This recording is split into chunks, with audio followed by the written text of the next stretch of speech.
The series, Kingdoms of Fire, is about life in Arab lands under Ottoman rule, nearly 500 years ago. According to a Saudi press release, the series claims to expose the tyranny of the Ottomans. Attached to the film is British director Peter Weber, whose resume includes Girl with a Pearl Earring and Hannibal Rising.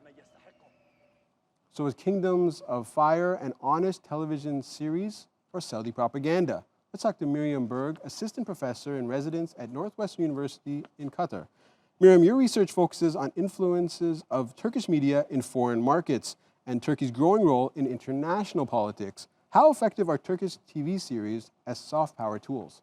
Okay, so Turkish drama serials have been significantly contributing over the years to the rise of Turkey's soft power, even though, we can say the drama sector's finances have been far from soft, representing a major economic trade interest with important repercussions to tourism.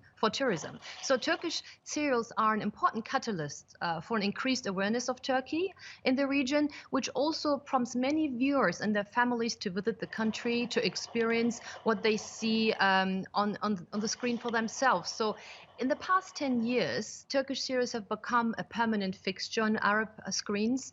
Their overwhelming success in the Middle East and North Africa has not only aided in reconnecting with these former Ottoman territories, not known for their fondness for Ottoman rule, but has also contributed to Turkish popular culture, which is typically seen by these nationals of these countries as exciting, rich, influential, trend-setting, and an example for a modern country that is achievable in a Muslim Arab context. So Turkish serials significantly aided in bringing an entire country and its culture closer through commonalities that many in the Arab world were unaware of. And if I could add another Right. point is that one of the core aspects and one of the core appeal, I would say, of Turkish drama serials to Arab audiences, and therefore its greatest soft power, is its ability to touch upon subjects considered taboo in the Arab world. So Turkish drama serials project Turkey as a nation where people have a choice. They Right. can be either liberal or conservative, and they can live their lives that way.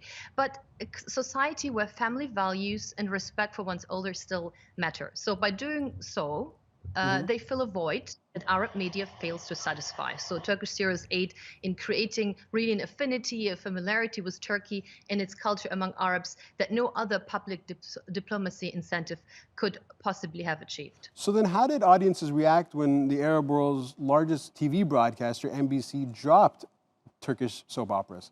That's a good question. So I just would like to add to that this was done without prior notice in March 2013.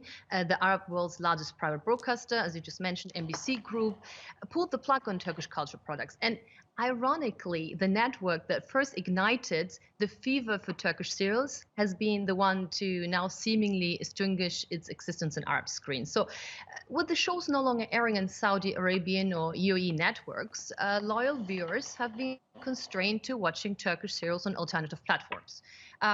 Findings from my own research, an online survey that I administered to several Arab fan sites of Turkish serials, um, which included a sample of 300 respondents, whom the overwhelming majority were women between the ages of 18 to 50.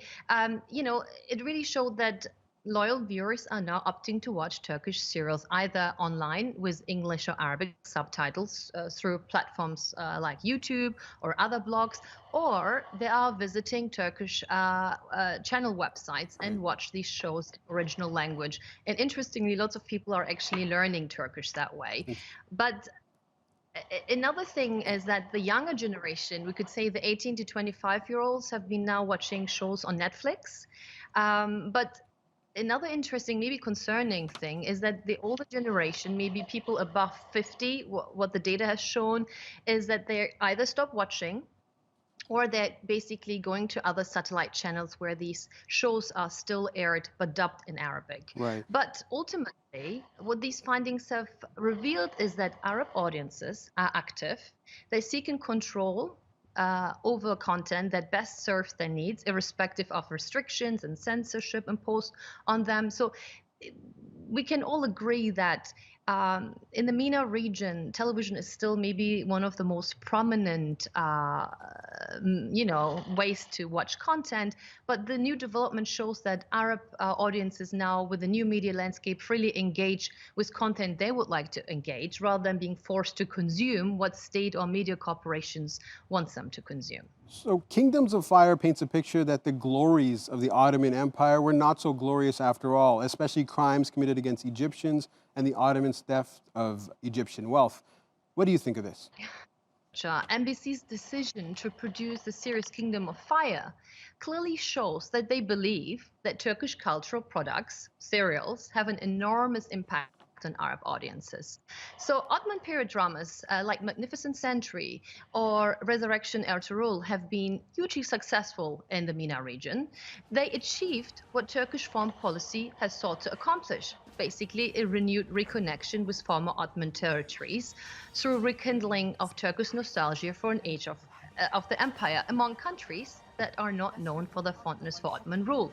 So Turkish cultural products have been a key in transforming a deep-rooted negative image of Turkey and its Ottoman past into a more positive one among Arab nationals. So in my research over the years, I found that Turkey's imperial past was increasingly seen as a period of rather than seen as a period of Arab oppression, Turkish oppression, was seen as a time where Muslims collectively mattered. Now, by creating a show emphasizing on Ottoman cruelty, they are trying to bring back the age-old Arab narrative of the terrible Turk.